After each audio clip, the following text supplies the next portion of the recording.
सभापति जी, मैं आपका आभारी हूं कि आपने महामहिम राज्यपाल जी के अभिभाषण पर जो चर्चा इस उच्च सदन में हुई है, इस चर्चा में मुझे बोलने का अवसर दिया है। मैं सबसे पहले धन्यवाद दूंगा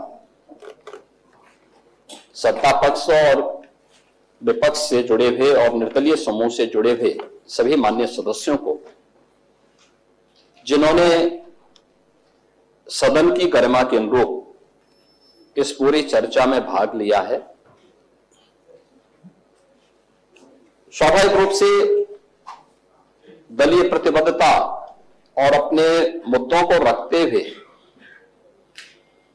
चर्चा को और भी गंभीर बनाना और उन मुद्दों के अनुरूप इस चर्चा में सक्रिय रूप से भाग लेना, जो सदन का महत्व ही इससे बढ़ता है। मैं उन सभी सदस्यों को, जिनमें 28 माननीय सदस्य सत्ता पक्ष की ओर से इस पूरी चर्चा में भाग लिए हैं, मुख्य विपक्षी दल समाजवादी पार्टी की ओर से 6 माननीय सदस्यों ने और निर्दलीय समूह की ओर से हमारे अलग अलग माननीय सदस्यों ने, 6 अन्य माननीय सदस्यों ने भी, जो सत्ता पक्ष से भी जुड़े हुए हैं और साथ साथ अन्य शिक्षक समूह से जुड़े हुए हैं, इन सब ने भी इस चर्चा में भाग लिया है। मैं इन सभी माननीय सदस्यों का हृदय से धन्यवाद ज्ञापित करते हुए इस पूरी चर्चा में आज मैं भाग लेने के लिए यहां पर आपके बीच में उपस्थित हुआ हूं। महोदय, 18 फरवरी को राज्यपाल जी का सम्मिलित सदन में अभिभाषण हुआ था। राज्यपाल एक संवैधानिक पद है और अपने संवैधानिक उत्तरदायित्वों का निर्वहन करने के लिए ही वर्ष की शुरुआत के पहले सत्र में उनके द्वारा दोनों सदनों को एक साथ संबोधित किया जाता है। अभिभाषण का उद्देश्य मुख्य रूप से, अगर पहले से चली आ रही सरकार है तो उसकी उपलब्धियों के बारे में चर्चा करना और फिर सरकार की भावी योजना के बारे में अवगत कराना भी होता है। अगर नई सरकार है तो उस नई सरकार को आगे का उसका रोडमैप क्या होगा, इसके बारे में सदन को अवगत कराने के लिए ही माननीय राज्यपाल सम्मिलित सदन को संबोधित करती हैं। मुझे बताते हुए बहुत दुख हो रहा है कि एक परिपाटी सी बन गई है कि राज्यपाल आएंगे तो उनके अभिभाषण का विरोध, आप पक्ष समर्थन करते हैं या विरोध करते हैं, उसके लिए सदन में चर्चा के दौरान आपको पर्याप्त समय मिलता है। लेकिन एक संवैधानिक पद पर बैठे हुए महानुभावों का अभद्र तरीके से, अशिष्ट तरीके से हम उनके साथ दुर्व्यवहार करें और विरोध करें, मुझे लगता है लोकतांत्रिक मूल्यों के प्रति उन लोगों की अनास्था को व्यक्त करता है। हम संवैधानिक पदों की अवमानना तो कर ही रहे हैं, साथ साथ बाबा साहब डॉक्टर भीमराव अंबेडकर के द्वारा दिए गए संविधान की भी अवमानना करने का काम कर रहे हैं। क्योंकि ये जो भी कार्य हो रहा है संवैधानिक दायरे में रह करके, संवैधानिक पक्षों को लेकर के सम्मानजनक तरीके से हम आगे बढ़ा सकें। लोकतंत्र में संवाद से लोकतंत्र चलता है। यह आवश्यक नहीं कि आप हमारी बातों से सहमत होई, या ये आवश्यक भी नहीं कि हम आपकी बातों से सहमत होई, लेकिन न मैं आपको आपकी बात बोलने से रोक सकता हूं, न आप ही मेरी बात बोलने से आप मुझे रोक सकते हैं। दोनों को एक संवैधानिक अधिकार भी मिला हुआ है कि हम अपनी बात को एक संवैधानिक दायरे में मर्यादित तरीके से, शिष्ट तरीके से हम अपनी बातों को चर्चा के दौरान रख सकें। लेकिन हम लोग इस प्रकार का आचरण एक संवैधानिक पद पर बैठे हुए महानुभावों के प्रति व्यक्त करें, मुझे लगता है कहीं भी ये संवैधानिक भी नहीं है और लोकतांत्रिक भी नहीं है। तो सबसे पहले समाजवादी पार्टी जो मुख्य विपक्षी पार्टी है दोनों सदनों में, उसका जो आचरण था वह किसी भी स्थिति में लोकतांत्रिक भी नहीं था और संवैधानिक भी नहीं था। और मुझे लगता है कि पूरा सदन इन बातों से सहमत होगा। और मैं चाहूंगा कि जैसे माननीय सदस्य चर्चा के दौरान अपनी मुद्दों पर सहमति पर अपने विचार व्यक्त करते हैं, शालीनता के साथ अपनी बातों को आपको सुनना चाहिए था, महानुभाव के प्रति अपना सम्मान व्यक्त करना चाहिए था, फिर अपनी बात को सदन में आप रख सकते थे। लेकिन आप लोगों ने इससे इतर राज्यपाल जी के प्रति जिस प्रकार की अभद्र भाषा का प्रयोग किया था, जिस प्रकार के नारे लगाए थे, कोई सभ्य समाज और कोई भी एक आदर्श लोकतांत्रिक व्यवस्था इसको कतई स्वीकार नहीं कर सकती है। और मुझे लगता है कि यह एक दुखद पहलू समाजवादी पार्टी के आचरण में इस दौरान समेत सदन में देखने को मिला है। महोदय, सदन में बहुत सारी चीजें महामहिम राज्यपाल जी ने अपने अभिभाषण में कही थी और जिसमें मैं दोनों सदनों के भाषण को, खासतौर पर विपक्षी दलों के माननीय सदस्यों के भाषण को सुन रहा था। इसमें महामहिम राज्यपाल जी ने इस सदी के दो महत्वपूर्ण घटनाक्रमों का उल्लेख करते हुए इस सदी का जो सबसे बड़ा उत्सव प्रयागराज में आयोजित हो रहा है, महाकुंभ के आयोजन के बारे में चर्चा की। महाकुंभ का आयोजन ये हम सबके लिए गौरव की बात है। और आज जब मैं इस सदन में बोल रहा हूं, अब तक लगभग 64 करोड़ श्रद्धालु प्रयागराज में आकर आस्था के इस महास्नान में भागीदार बनकर के आदरणीय प्रधानमंत्री जी के एक भारत श्रेष्ठ भारत के विजन को एक नई गति दे चुके हैं। एक नया भारत है, अपने नागरिकों को बिना भेदभाव के एक स्थान पर एकत्र करने की सामर्थ्य रखता है और ये नए भारत की इस ताकत का एहसास दुनिया ने किया है। प्रयागराज का महाकुंभ अब तक के सारे अनुमानों को, सारे रिकॉर्डों को तोड़ते हुए अब तक की दुनिया के सबसे बड़े आयोजनों में शामिल हुआ है। जब दुनिया उत्तर प्रदेश पर गौरव की अनुभूति कर रही है, प्रयागराज पर गौरव की अनुभूति कर रही है, तब विपक्ष के हमारे सभी मान्य सदस्य इस पर गौरव की अनुभूति करने की बजाय छीटाकशी कर रहे हैं। और मैं पहले भी कहा था कि हर महान कार्य में को 3 अवस्थाओं से गुजरना होता है: उपहास, विरोध और अंततः स्वीकृति। आपने इन तीनों अवस्थाओं से देखा होगा। हमने जब, चाहे वह अयोध्या में श्री राम जन्मभूमि पर मर्यादा पुरुषोत्तम प्रभु श्री राम के मंदिर के निर्माण का कार्यक्रम रहा हो, चाहे वह प्रयागराज महाकुंभ के आयोजन का कार्यक्रम रहा हो, इन दोनों में एक साम्यता देखने को मिली। विरोधी दलों ने प्रारंभ में हमारा उपहास किया, कहते थे क्या राम मंदिर बना देंगे। हम लोग हंसते थे, हम लोग तो यही कहते थे यार ये संघर्ष तो इसी काम के लिए है। लोग कहते थे सफल हो जाओगे, हम कहते जरूर सफल होंगे। हमारा विश्वास है, अपने आप पे विश्वास है, ईश्वर की कृपा पे विश्वास है, अपने नेतृत्व पे विश्वास है, अवश्य हम सफल होंगे। लेकिन इन लोग तब भी हमारा उपहास करते थे। फिर जब आंदोलन थोड़ा आगे बढ़ा तो इन्होंने कहना शुरू किया कि क्या मंदिर बन जाएगा। उसमें रोड़े अटकाने प्रारंभ किए, विरोध करना प्रारंभ किया, तमाम प्रकार की अनर्गल टिप्पणियां प्रारंभ की। और जब वह भी आगे बढ़ा, तमाम दलीलों के बाद अंततः कहने लग गए कि राम तो सबके हैं। तो हमने कहा, तब भी हम बोल रहे थे कि राम तो सबके हैं, जब हम लोग आपको भी कहते थे कि इस आंदोलन में विरोध मत करो, उपहास मत उड़ाओ, और राम सबके हैं। ये तो सबके बात सबने सोच ही लिया, सबने जान ही लिया है कि राम तो सबके हैं, हर व्यक्ति को पावलापन दिखाई दे रहा है। ऐसे कुंभ के लिए भी महाकुंभ की तैयारी के साथ जब हमारी टीम वहां पर गई थी और हम लोग इसकी तैयारी कर रहे थे, ये मेरा सौभाग्य है कि 2019 के कुंभ में भी उत्तर प्रदेश का पूरा कैबिनेट वहां गया था और इस बार पूरा मंत्रिमंडल वहां गया था। प्रयागराज में उन्होंने विकास की योजनाओं पे आत्ममंथन किया और इसे वैश्विक स्तर के एक बड़े आयोजन के रूप में स्थापित करने के उस कार्यक्रमों पर भी विस्तार से चर्चा की। लेकिन विपक्ष शुरू से इसको उपहास उड़ाता रहा है। क्या 40 करोड़ लोग आ जाएंगे? क्या ये आयोजन ऐसे हो पाएगा?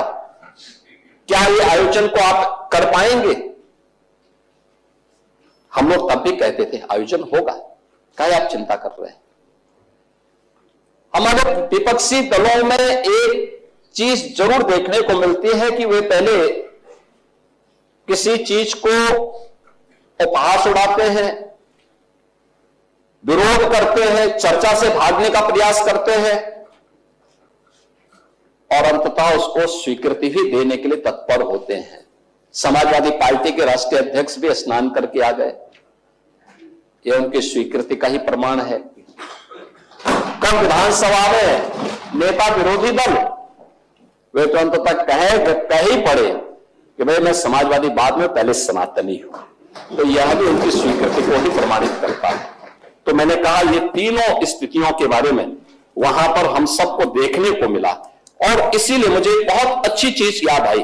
कुंभ के बारे में बहुत सारे लोगों ने जो टिप्पणी की, उन सब की टिप्पणियां अपनी जगह हैं और सबने अपनी बात को अपने तरीके से कहा। जिसकी जो दृष्टि थी उसको वहां की सृष्टि वैसे ही नजर आई और इन दोनों आयोजनों ने उत्तर प्रदेश की सामर्थ्य को दुनिया के सामने प्रस्तुत किया है। देखिए कितने श्रद्धालु और पर्यटक आए हैं, इसका प्रमाण आप देख सकते हैं कि 52 दिनों में अयोध्या धाम में पहुंचे हैं 2 करोड़ से अधिक श्रद्धालु। 2024 में 16 करोड़ श्रद्धालु आए थे अयोध्या धाम में। काशी में पहुंचे थे लगभग 14 करोड़ श्रद्धालु और लगातार प्रयागराज के साथ साथ काशी भी और अयोध्या भी श्रद्धालु जनों से और पर्यटकों से भरी पड़ी है। हाँ, गोरखपुर भी। देखिए आज मैं इन बातों को देख रहा था कि एक चीज हमने देखा है, बाबा साहब भीमराव अंबेडकर के पंचतीर्थ ये प्रधानमंत्री मोदी जी ने स्थापित करवाए और महाकुंभ ने उत्तर प्रदेश में पंचतीर्थ बना दिए।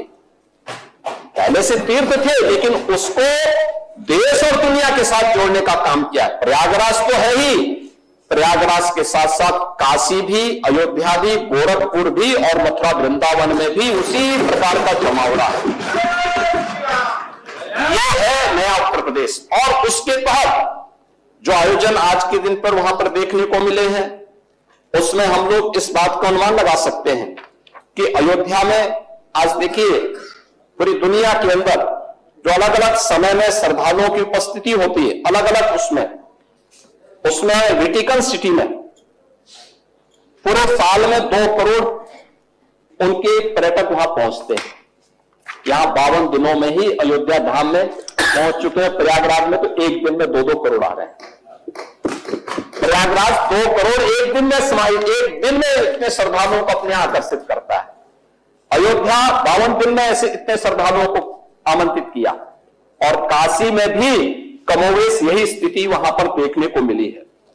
आपको मैं कुछ और भी आंकड़े बताना चाहूंगा कि 24 में मक्का पहुंचे थे 1 करोड़ 40 लाख उनके तीर्थ यात्री, वेटिकन सिटी में 80 लाख और अयोध्या में इससे 12 गुना यानी 16 करोड़ श्रद्धालु अयोध्या धाम में पहुंचे थे। यह उत्तर प्रदेश की नई सामर्थ्य को दिखा रहा। मथुरा वृंदावन में 8.5 करोड़, तिरुपति मंदिर में 2.5 करोड़, स्वर्ण मंदिर में 3 करोड़ और अजमेर शरीफ में 73 लाख तीर्थ यात्री पहुंचे हैं 2024 में। और 2025 तो सारे आंकड़ों को ध्वस्त करने जा रहा है। और इसीलिए जब मैं इन आंकड़ों की बात कर रहा हूं तो महोदय मुझे कुछ चीजें बहुत उसके साथ बोलनी है कि जिनको जो दृष्टि दी गई है उस दृष्टि के अनुसार उन्होंने कुंभ का आकलन किया और सचमुच प्रयागराज ने आईना दिखाने का काम किया है देश के लोगों को, जो लोग भारत और भारतीयता को, सनातन परंपरा को अक्सर कटघरे में खड़ा करने का प्रयास करते थे। और उसमें मुझे एक बहुत सोशल मीडिया प्लेटफॉर्म पर एक बहुत अच्छा मुझे आर्टिकल भी मिला और जो एक बहुत अच्छी टिप्पणी की गई थी उसके बारे में मैं उद्धृत करना चाहूंगा। उसमें एक सज्जन ने लिखा कि पिछले 1 महीने में वामपंथियों और समाजवादियों की बाल खंगाल लीजिए, महाकुंभ को लेकर विश्व भ्रमण के अलावा कुछ नहीं उनको दिखेगा। गंदगी, अव्यवस्था, पर्यटकों की परेशानी के अलावा उनकी बजबजाती वाल पर दोषी कुछ भी नहीं मिलेगा।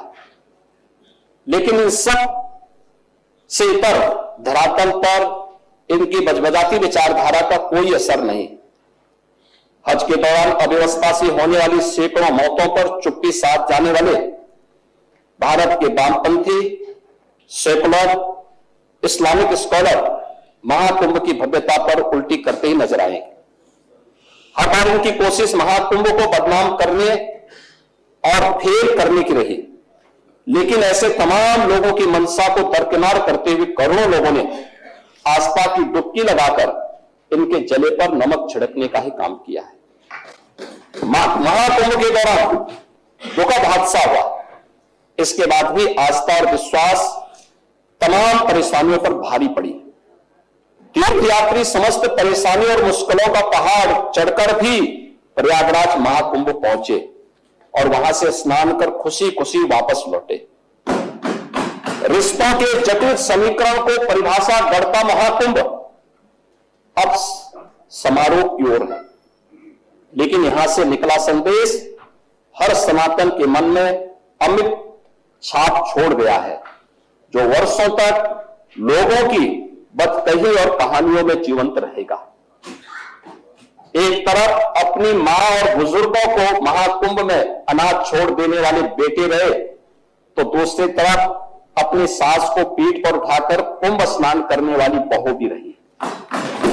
लेकिन सनातन विरोधियों की नजर केवल गंदगी पर पड़ी। मुझे एक ऐसे सज्जन भी वहां देखने को मिले जो हमारी डिजिटल व्यवस्था को लेकर के कोस रहे थे। वो कह रहे थे कि ये कैसी व्यवस्था है, ये कैसा डिजिटल कुंभ कर दिया है कि मैं जानबूझ करके अपनी पत्नी को वहां छोड़ा 3 बार और तीनों बार मिल गई फिर से। मुझे लगता कोई समाजवादी रहा होगा, क्योंकि डिजिटल कुंभ का आप सब ज्यादा विरोध कर रहे थे। किसी ने सच कहा कि महाकुंभ में जिसने जो तलाशा उसको वह मिला। गिद्धों को केवल लाशें मिली, सुअरों को केवल गंदगी मिली, संवेदनशील लोगों को रिश्तों की खूबसूरत तस्वीरें मिली, आस्थावान लोगों को पुण्य मिला, भक्तों को भगवान मिले, सज्जनों को सज्जनता मिली, गरीबों को रोजगार मिला, अमीरों को धंधा मिला, श्रद्धालुओं को साफ सुथरी व्यवस्था मिली, पर्यटकों को अव्यवस्था मिली, सद्भावना वाले लोगों को जाति रहित व्यवस्था मिली।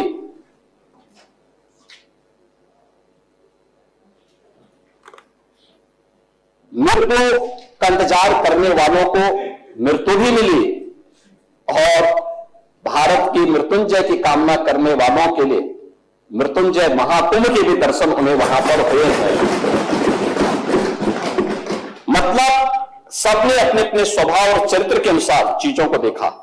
एक ही घाट पर सभी जाति और वर्ग के तीर्थयात्री स्नानार्थी बिना किसी भेदभाव के नहाते रहे। सनातन की सुंदरता वामपंथियों और समाजवादियों को नजर नहीं आई, लेकिन पर्यटकों को पहुंचने में परेशानी हो गई, यह जरूर नजर आ गया। ये का तो कोई इंतजार नहीं करता। एक आपके ही शांत रहिए, आपके ही एक मित्र ने इस पर टिप्पणी की थी और उसका जवाब माननीय राज्यपाल पश्चिमी बंगाल ने दे दिया था कि महाकुंभ मेला मृत्युंजय मेला है, एक मृत्युंजय का उत्सव है। ये वहां के राज्यपाल जी ने स्वयं ही उसका जवाब देते हुए इस बारे में अपनी टिप्पणी में उन्होंने स्पष्ट कर दिया था। महोदय, जो लोग गंगा जल के अस्तित्व पर प्रश्न खड़ा कर रहे थे, उसका जवाब भी वहां के एक वैज्ञानिक ने दिया। स्नान योग्य ही नहीं, अल्कलाइन वाटर जितना शुद्ध है गंगा का जल। ये है डॉक्टर अजय शोलकर। इन्होंने प्रयागराज में अपनी स्वयं की लैब से इस बात को साबित किया है। Uttar Pradesh pollution control board ने भी और अब केंद्रीय पॉल्यूशन कंट्रोल बोर्ड ने भी इस बात को साबित किया है कि गंगा जल में वह ताकत है कि अपनी शुद्धि को बनाए रखने की सामर्थ्य उसमें है। और यही कारण है कि इतने बड़े पैमाने पर आने वाले श्रद्धालुओं के बावजूद ये सभी कुछ वहां पर देखने को मिला है और ये सभी चीजें हम वहां पर आज भी अनुभव कर सकते हैं। महोदय, की रिपोर्ट माननीय मुख्यमंत्री जी पॉल्यूशन बोर्ड ने ही दिया था, कोई पार्टी ने नहीं दिया। आज पॉल्यूशन कंट्रोल बोर्ड की वह रिपोर्ट कैसे, कहां से गई और किसने दी है, ये latest central pollution control board की रिपोर्ट है, जिसमें उन्होंने कहा है कि 17 जनवरी को संगम पर कोलिफॉर्म की मात्रा पर 100 ml 2500 से कम होनी चाहिए। इस पे उन्होंने लिखा है कि 780, संगम के बाद वाराणसी की ओर जाने वाले घाट पर 280 और यमुना के पुराने ब्रिज के पास यह 760 के आसपास इन्होंने इसका आंकड़े जारी किए हैं। फीकल कोलिफॉर्म की मात्रा, ये फीकल कोलिफॉर्म की मात्रा 2500 100 ml के अंदर ये देखी जाती है।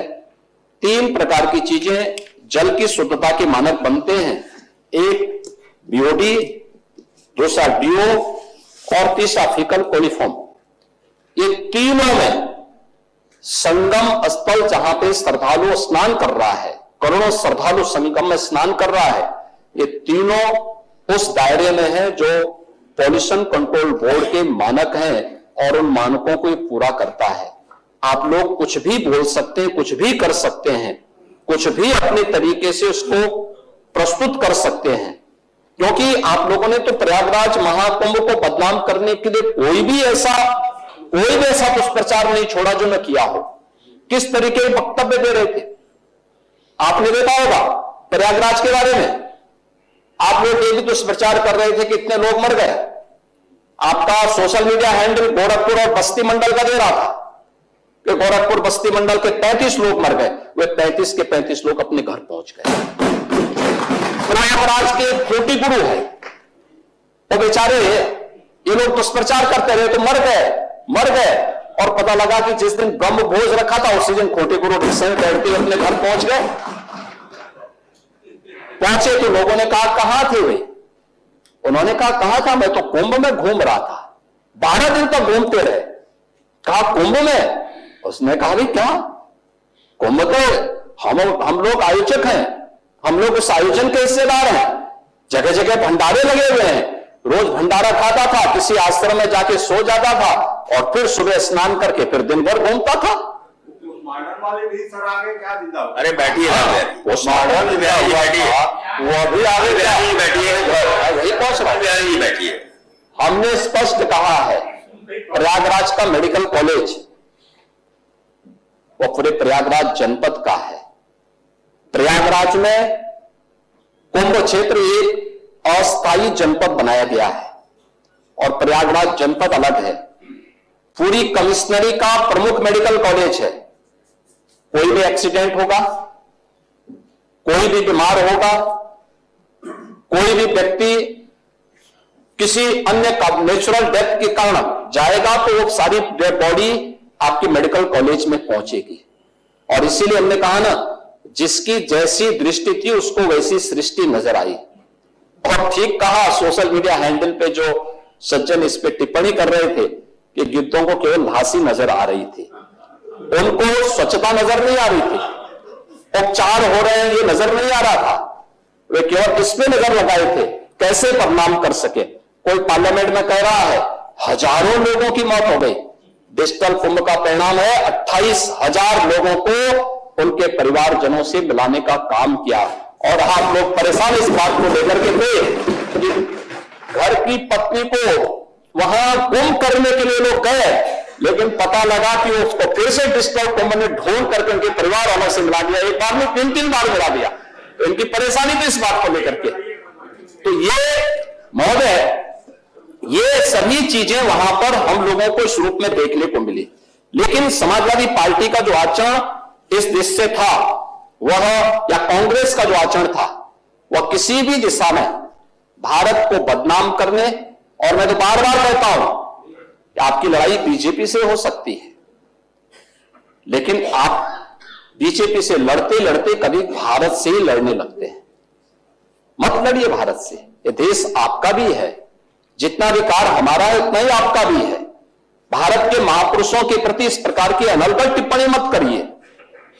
आज आपका स्वार्थ आया तो आप संविधान की प्रति लेके घूम रहे हैं, लेकिन जब कन्नौज मेडिकल कॉलेज का नामकरण बदलने की बात आई, आपने बाबा साहब भीमराव अंबेडकर के नाम पर बने हुए मेडिकल कॉलेज का नामकरण हटा करके उसको केवल राजकीय मेडिकल कॉलेज कन्नौज कर दिया। लखनऊ के भाषा विश्वविद्यालय का नाम मान्यवर कांशीराम जी के नाम पे था। एक परंपरा थी, किसी सरकार ने रखा, उसको चेंज मत करो। और फिर ये सभी सामाजिक न्याय के पुरोधा हैं। अपने समाज के लिए उनका कुछ कंट्रीब्यूशन होगा, क्यों आप उनकी आस्था को आहत करते हैं? लेकिन नहीं, उन्होंने उस भाषा विश्वविद्यालय में उनका भी नाम हटा दिया। ऐसे ही सहारनपुर मेडिकल कॉलेज का नामकरण से भी ये लोग सामाजिक न्याय की बात करते हैं। इन्होंने जो कॉरिडोर बनाए गए प्रयागराज में, अक्षयवट कॉरिडोर, इनके नेता कहते हैं वो अकबर का किला है। अक्षयवट पहले से है या किला पहले से है? अक्षयवट है। अक्षयवट की अगर आप चर्चा करेंगे तो वेदों में उसकी चर्चा होती है, पुराणों में उसकी चर्चा होती है, प्राचीन ग्रंथों में उसकी चर्चा होती है। अकबर का कालखंड कितने समय हुए हैं, लेकिन ये कहते हैं कि ये अकबर का किला है। सरस्वती कूप है वहां। सरस्वती कूप के बारे में कहते हैं कि सरस्वती नदी बहती है वहां। अब दृष्टिकोण तो देखो ना, क्योंकि कभी देखे नहीं। अगर अक्षयवट कॉरिडोर का निर्माण सरकार ने किया, इनको पैसा फालतू लगता है। सरस्वती कूप का कॉरिडोर का निर्माण किया तो ये इनको फालतू लगता है। वह लेटे हुए हनुमान जी जिनका अभिषेक करने के लिए मां गंगा प्रतिवर्ष आती है, अगर वहां कॉरिडोर का निर्माण किया तो इनको एक पैसा फालतू लगता है। श्रृंगवेरपुर में निषाद राज का कॉरिडोर बनाया, भगवान राम और निषाद राज की प्रतिमा स्थापित करके कॉरिडोर बनाए तो इनको एक फालतू पैसा लगता है। महर्षि भारद्वाज का कॉरिडोर बनाए तो इनको पैसे फालतू बेकार लगता है। अगर हमारी सरकार महाराज सोहेल देव का भव्य स्मारक बहराइच में बनाती है, विजय स्मारक बनाती, तो इनको बेकार लगता है। प्रयागराज में ऐसे 12 स्मारक बनाने का काम हमारी सरकार ने महाकुंभ के दौरान किया। इनको एक पैसा लगता था कि पैसा क्यों खर्च हो रहा है। 200 से अधिक सड़कें वहां बनाई गई, चौड़ीकरण हुआ, सिंगल से डबल लेन, डबल लेन से 4 लेन, 4 लेन से 6 लेन, 14 फ्लाईओवर बनाए गए, 9 अंडरपास बनाए गए, बेहतरीन कनेक्टिविटी की गई। अगर वहां पे अवस्थापना सुविधाएं इतनी बेहतर नहीं होती तो देश और दुनिया से 64 करोड़ श्रद्धालु क्या प्रयागराज में आ पाते और जो भी गया, जिसने भी डुबकी लगाई, वह तारीफ करके जरूर गया, खुश होकर के गया, आशीर्वाद देकर के गया, उत्तर प्रदेश के बारे में अच्छी धारणा लेकर के गया। उत्तर प्रदेश के परसेप्शन को सुधारने, भारत के बारे में प्रधानमंत्री जी के विजन को एक भारत श्रेष्ठ भारत में बदलने का सबसे उत्तम माध्यम बना है महाकुंभ। और महाकुंभ के इस आयोजन के साथ हमारी सरकार को जोड़ने का अवसर प्राप्त हुआ। तो डबल इंजन की सरकार उन सभी श्रद्धालु जनों के प्रति कृतज्ञता ज्ञापित करती है जिन लोगों ने अपने परिजनों को खोया, उनके प्रति अपनी संवेदना भी व्यक्त करती है और उनके साथ सरकार खड़ी है। ये डबल इंजन की सरकार पूरी प्रतिबद्धता के साथ खड़ी है, लेकिन इस पे राजनीति नहीं होनी चाहिए। यह तो अब राजनीति से ऊपर उठ करके उत्तर प्रदेश के सामर्थ्य पर आगे मंथन करने का समय है और उस मंथन के साथ हम आगे बढ़ेंगे इस विश्वास के साथ। महोदय, जो मैंने आज बताया कि पंचतीर्थ उत्तर प्रदेश के अंदर महाकुंभ के कारण बनते हुए नजर आए हैं, ये सभी एक कॉरिडोर उसमें प्रयागराज से मां विंध्यवासिनी धाम होते हुए काशी तक के लिए जाता है। एक कॉरिडोर गोरखपुर और उसके आसपास के क्षेत्र में तैयार होता है, अयोध्या और उसके आसपास के क्षेत्र में तैयार होता है, लखनऊ और नैमिषारण्य और आसपास के क्षेत्र में, मथुरा वृंदावन और आसपास के क्षेत्र में, ये सभी एक नए कॉरिडोर बने हैं जहां पर आकर के देश और दुनिया का श्रद्धालु लाखों की संख्या में आकर के दर्शन का लाभ भी ले रहा है और उत्तर प्रदेश के बारे में एक अच्छी धारणा बना करके चल रहा है। ये वही उत्तर प्रदेश है जिस उत्तर प्रदेश में पहले लोग अपनी पहचान को छुपाते थे। उत्तर प्रदेश के नाम पर होटल के कमरे नहीं मिलते थे, धर्मशालाओं में कमरे नहीं मिलते थे। उत्तर प्रदेश के नौजवान को अपनी पहचान छुपानी पड़ती थी। आज उत्तर प्रदेश में डबल इंजन की सरकार के कार्यों के कारण आज उसके सामने पहचान का संकट नहीं आया है। आज उत्तर प्रदेश का परसेप्शन बेहतर हुआ है और महाकुंभ ने उसको एक नई ऊंचाई दी है, एक नई पहचान दी है। और इसलिए अयोध्या हो या प्रयागराज या काशी या इन सभी तीर्थ स्थलों पर उमड़ता हुआ जन समुदाय या उत्तर प्रदेश के बारे में एक नई सकारात्मक धारणा लेकर के चला है। और महामहिम राज्यपाल जी ने अपने भाषण में भी इसी का जिक्र किया है। महोदय, वर्ष देश की आजादी का, आजादी के बाद संविधान को लागू करने का अमृत महोत्सव वर्ष भी है।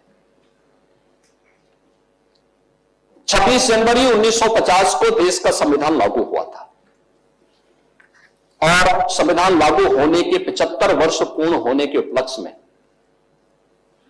यह हमारा सौभाग्य है कि देश के अंदर बाबा साहब भीमराव अंबेडकर से जुड़े हुए पंचतीर्थ प्रधानमंत्री मोदी जी ने बनाए। उत्तर प्रदेश में हमारी सरकार बाबा साहब भीमराव अंबेडकर के नाम पर एक अंतर्राष्ट्रीय सांस्कृतिक केंद्र का निर्माण इसी लखनऊ में करने जा रही है और बाबा साहब भीमराव अंबेडकर से जुड़े हुए अनेक कार्यक्रम इस दौरान सरकार के स्तर पर प्रारंभ हुए। यह वर्ष अत्यंत महत्वपूर्ण है। पुण्य स्मृता लोकमाता अहिल्याबाई होलकर का 300वीं जयंती वर्ष भी है।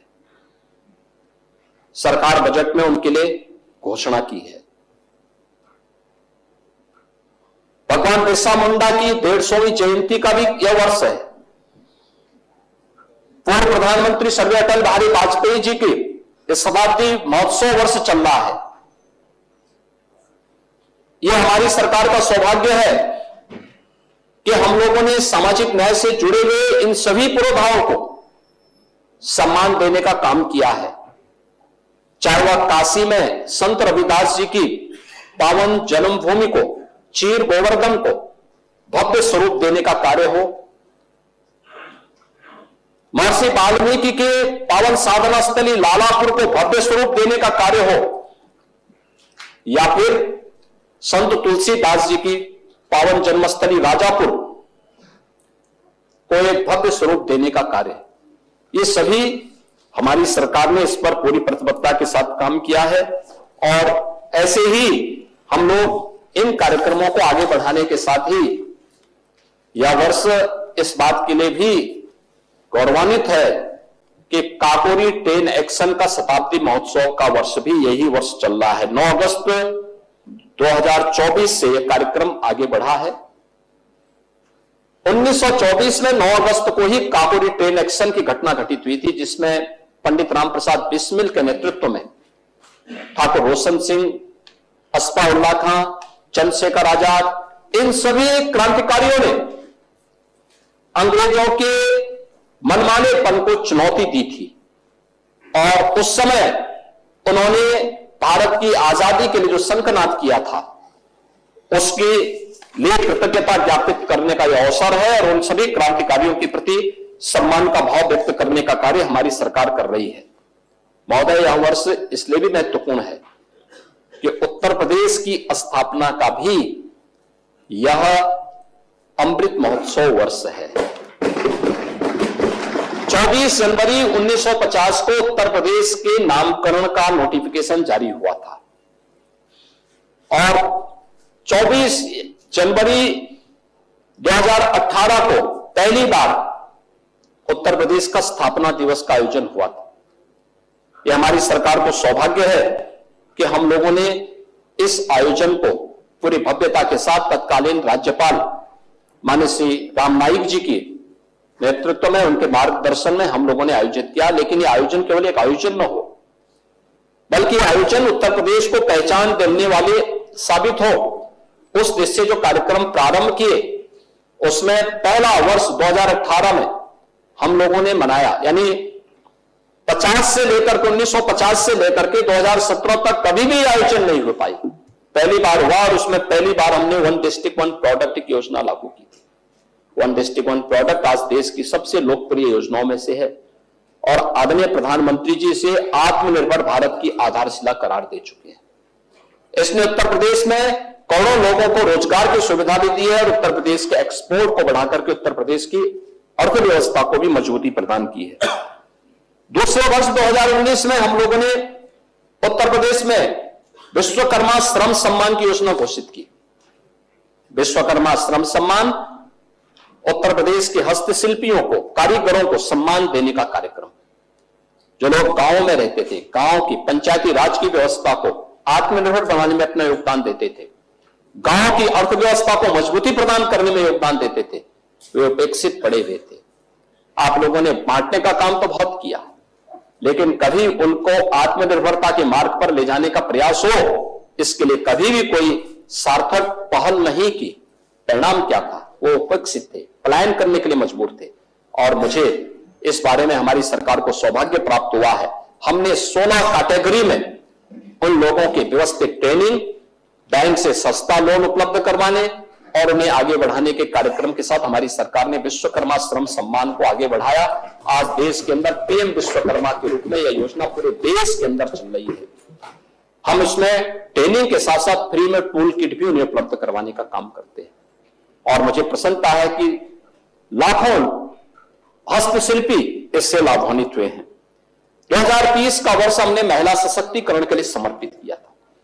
महिला सुरक्षा, महिला सम्मान और महिला स्वावलंबन का कार्यक्रम, इसमें अनेक कार्यक्रम इसके माध्यम से चले थे जिसमें आगे हम चर्चा करेंगे। 2021 हमने युवाओं के लिए समर्पित किया था, जिसमें उत्तर प्रदेश के युवाओं को तकनीकी दृष्टि से सक्षम बनाने के लिए टैबलेट, स्मार्टफोन के साथ साथ जोड़ने के अलावा अनेक अन्य कार्यक्रम उनके साथ हम लोगों ने जोड़ने का काम किया था। 2022 आजादी का अमृत महोत्सव और चौरी चौरा महोत्सव की शताब्दी, चौरी चौरा की शताब्दी महोत्सव के साथ हम लोगों ने जोड़ने का एक कार्यक्रम आगे बढ़ाया। 2023 निवेश और रोजगार के साथ इसे जोड़ने का काम किया। ग्लोबल इन्वेस्टर समिट देश का सबसे सफलतम समिट में से एक था। 40 लाख करोड़ रुपए के निवेश के प्रस्ताव प्राप्त हुए और आज उसके परिणाम व्यापक रूप से हमारे सामने है। आगे हम इसकी चर्चा करेंगे। 2024 500 वर्षों का इंतजार समाप्त करते हुए अयोध्या में रामलला का भव्य मंदिर के निर्माण के कार्यक्रम के साथ साथ भारत की सांस्कृतिक समृद्धि और विरासत के प्रति सम्मान का भाव व्यक्त करने का आयोजन था। तो 2025 महाकुंभ के साथ साथ मुख्यमंत्री युवा उद्यमी योजना को भी हम लोगों ने लागू की है। यह युवा उद्यमी योजना है, इसकी सफलता इसी में आप देख सकते हैं कि 24 जनवरी 2025 को योजना लागू की गई। एक वर्ष में 1 लाख युवा उद्यमी तैयार करने हैं और पहले ही चरण में, यानी अभी 1 महीने का कार्य समय हुआ है, 1 महीने में 96 लाख से अधिक एप्लीकेशन अब तक पहुंच चुकी है। 76 लाख से अधिक को क्लियरेंस मिल चुका है। 24,000 से अधिक को अब तक बैंकों ने लोन के साथ जोड़ने की कार्रवाई कर दी है, जिसमें 6,000 से अधिक को लोन भी प्राप्त हो चुका है। यह इसकी सफलता इसी में आप देख सकते हैं, जिसमें हम लोगों ने अब तक, जिसमें किसी भी युवा उद्यमी को 5 लाख तक का लोन ये इंटरेस्ट फ्री होगा। इंटरेस्ट जो भी होगा सरकार देगी। पहले चरण में दूसरे फेज में जब आएगा तो उसको हम 10 लाख तक का लोन, इंटरेस्ट फ्री लोन उपलब्ध करवाएंगे और ये प्रक्रिया पारदर्शी तरीके से आगे बढ़ाने का काम चल रहा है। आप लोग बहुत सारे मुद्दों पे चर्चा करते हैं, सरकार के कार्यों पे टिप्पणी करते हैं, लेकिन कार्यपद्धति क्या आप लोगों की? ऐसा नहीं कि आपको सरकार में आने का अवसर में प्राप्त हुआ हो। अगर केक की रिपोर्ट 2012-13 से लेकर के 15-16 के बीच में देखेंगे तो उस बारे में केक कहता है कि 4 साल में समाजवादी पार्टी की सरकार में 7 लाख छात्र कम हुए हैं विद्यालयों में। 12 से 16 के बीच में 6,22,000 छात्र ऐसे थे जिनको पुस्तकें ही नहीं उपलब्ध हो पाई थी और 32% से अधिक छात्र ऐसे थे जिन्हें स्कूल खुलने के 5 महीने बाद के पुस्तकें उपलब्ध हो पाई। और इसी प्रकार से इन्होंने और भी उल्लेख किया है, काफी चीजें, 2 यूनिफॉर्म बंटनी थी, केवल 1 ही यूनिफॉर्म बांटी गई। भगवान जाने दूसरी यूनिफॉर्म का पैसा वह कहां हजम कर गए, कोई पता नहीं। टाट पट्टी पर बच्चे बैठते थे, 30% बच्चों के पास टॉयलेट नहीं थे, पेयजल की व्यवस्था नहीं थी और ये उस कालखंड में हो रहा था। जो अपने बच्चों को ऑस्ट्रेलिया में पढ़ाते हैं, इंग्लैंड में पढ़ाते हैं, दुनिया के अन्य प्रतिष्ठित संस्थानों में पढ़ाते हैं, लेकिन गरीब, दलित, वंचित के बच्चों के प्रति उपेक्षा भाव। आज डबल इंजन की सरकार आई। डबल इंजन की सरकार में 2017 में आने के बाद प्रदेश के अंदर 1,34,00,000 बच्चे उस समय यहां के स्कूलों में अध्ययन करते थे और ऑपरेशन कायाकल्प की स्कीम भी चलाई। हर बच्चे को 2 uniform, bag, books, shoes, socks, sweater ये सभी उपलब्ध हो और जब इनका वैल्यूएशन लगाया गया तो 1,000 रुपये आ रहा था, हमने बढ़ाकर के 1,200 रुपये डीबीटी के माध्यम से उन परिवारों को उपलब्ध करवाने का काम कर रहे हैं। आज के दिन पे 1,91,00,000 बच्चों को ये सुविधा प्राप्त हो रही है। ऑपरेशन कायाकल्प में हर विद्यालय में अच्छी फ्लोरिंग हो गई है, बालक बालिकाओं के लिए टॉयलेट हो गए हैं, पेयजल की सुविधा हो गई है, स्मार्ट क्लास और लाइब्रेरी का निर्माण भी हो गया है और अन्य सुविधाओं के से आच्छादन करने का काम वहां पर किया गया है। अरे बैठिए, बैठिए। अच्छा हुआ कि आपकी दृष्टि फिर वही गंदगी की तरफ पड़ी है। अच्छा है, आपको थोड़ा प्रेरित भी करना चाहिए। आपको शिक्षक चुनाव भी, एमएलसी के शिक्षक, उससे भी आप चुनाव लड़ चुके हैं, तो आपको कम से कम इसके बारे में लोगों को बताना चाहिए कि वे साफ सुथरा भी रखना चाहिए। और हर ग्राम पंचायत के सफाई कर्मी की जिम्मेदारी दी गई है कि वो आप विद्यालय में जाकर के साफ सफाई के कार्यक्रम के साथ जुड़ेंगे। इसके साथ ही पीएम श्री योजना में 1,565 विद्यालयों के आधुनिकीकरण और उन्हें आधुनिक अवस्थापना सुविधाओं के साथ जोड़ने का काम करने का भी एक प्रयास हुआ है। 6,481 जर्जर विद्यालयों के पुनर्निर्माण का कार्य भी हुआ है और कमजोर वर्ग की बालिकाओं के लिए 12वीं तक की निःशुल्क शिक्षा उपलब्ध हो सके, इसके लिए कस्तूरबा गांधी विद्यालयों को उच्चीकृत करने का काम भी हुआ है। 57 विद्यालयों में मुख्यमंत्री मॉडल कंपोजिटिव विद्यालयों की स्थापना की जा रही है, जिसमें इंटीग्रेटेड कैंपस होंगे, प्री प्राइमरी से लेकर के 12वीं तक। क्वालिटी एजुकेशन ये सरकार की प्राथमिकता है और सरकार उस दिशा में आगे बढ़ाने का काम कर रही है, जिसमें अटल आवासीय विद्यालय उसके कुछ उदाहरण हैं जिन पर सरकार कार्य कर रही है। सरकार ने इसके साथ साथ बनटांगिया गांवों के में भी 22 प्राथमिक और 11 उच्च प्राथमिक विद्यालय बनाने के काम किए हैं। और मुझे लगता है कि बनटांगिया गांव क्या होते हैं, मुझे लगता है नेता विरोधी दल को इसकी जानकारी नहीं होगी, क्योंकि उनको इस सब फुर्सत कहां है, सब गरीबों के बारे में सोचने की फुर्सत कहां है लोगों को। ये सब तो आप तो जान ही रहे हैं, आप ही वित्त विहीन शिक्षक रहे हैं, इसीलिए मौज कर रहे हैं, इसीलिए मौज कर रहे हैं यहाँ पे। मैं वही कह रहा हूं ना कि आप सही बोल रहे हैं, सरकार ने तो इस पे काम किया है। हमने हर मंडल में एक विश्वविद्यालय बनाने की बात कही थी। आज मुझे बताते हुए प्रसन्नता है कि मां शाकंभरी विश्वविद्यालय सहारनपुर यह क्रियाशील हो चुका है। राजा महेंद्र प्रताप सिंह विश्वविद्यालय अलीगढ़ एक क्रियाशील हो चुका है। महाराज सुहेलदेव विश्वविद्यालय आजमगढ़ एक क्रियाशील हो चुका है।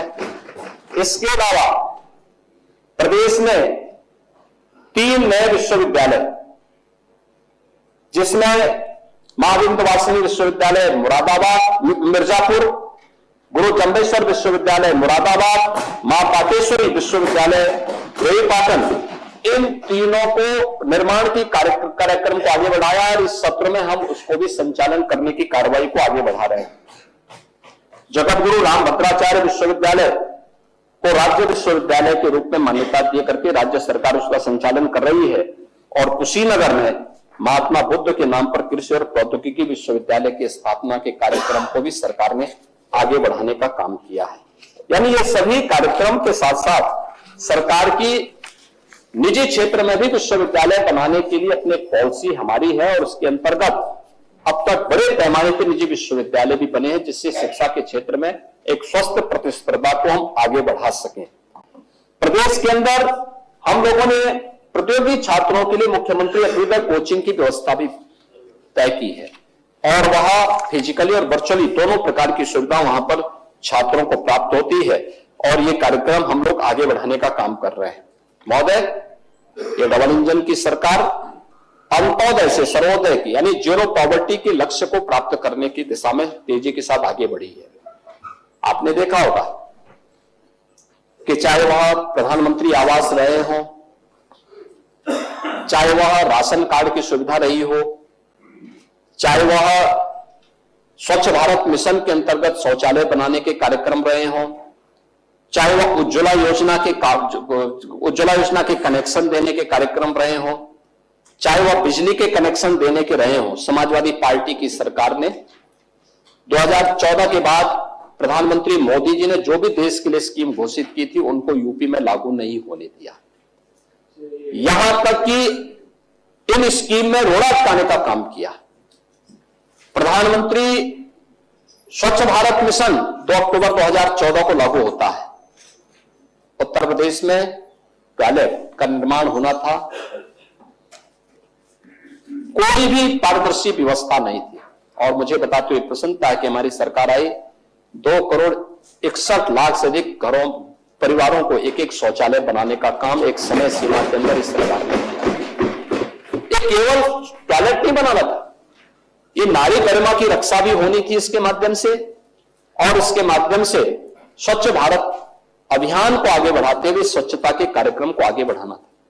ये ध्रुव त्रिपाठी जी है, ये जिस क्षेत्र से एमएलसी है बने हैं, इनके पूरे क्षेत्र में इनके स्वयं के जनपद में भी इंसेफ्लाइटिस से जुलाई से लेकर नवंबर तक बड़े पैमाने पर बच्चों की मौत होती थी।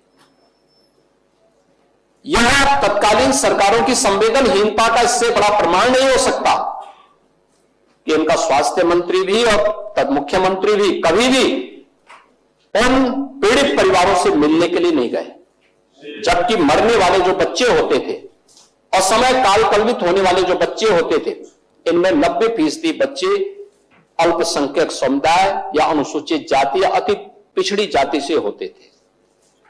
लेकिन कभी नहीं गए स्वच्छ भारत मिशन और सरकार के द्वारा चलाए गए एकीकृत अभियान का परिणाम क्या है कि आज इंसेफ्लाइटिस को हम पूरी तरह नियंत्रित करने में सफल हुए। जो हजारों बच्चे मरते थे, काल कलवित होते थे, आज वह नियंत्रित हुआ है। इस सरकार की नीयत पे निर्भर करता है कि सरकार उसको नियंत्रित करने के लिए किस प्रकार के कार्यक्रम, राजनीति करना अपना विषय है, वही मैं कर रहा हूं। वो उसमें मैं अभी स्वास्थ्य के मुद्दे पे चर्चा करूंगा, लेकिन मैं एक बात उनको बता रहा था। ऐसे ही आप लोगों को पता ही नहीं होगा थारू क्या होता है। थारू एक ट्राइबल है, जनजाति है, और थारू जनजाति भारत नेपाल बॉर्डर पर यानी उत्तर प्रदेश के बॉर्डर क्षेत्र में ये जनजाति निवास करती है। आपके सिद्धार्थ महाराजगंज सिद्धार्थ नगर नहीं बताना आवश्यक है, इस सदन में आए हुए नहीं, आपको जानकारी इसलिए आवश्यक है क्योंकि जब आपका नंबर आएगा जरूर बोलेगा। लेकिन मैं आपके उन माननीय सदस्य से बोल रहा हूं जो एमएलसी तो ये हैं, लेकिन उनको मालूम नहीं कि उत्तर प्रदेश में निवास करने वाले कौन कौन लोग हैं। वे लोग भी हैं, वह दलित, वह वंचित, वह अल्पसंख्यक भी जो काल कलवित होता था, इसी उत्तर प्रदेश का नागरिक था, लेकिन कभी आपने सोचा नहीं इसके बारे में। लेकिन थारू जनजाति, मुसहर,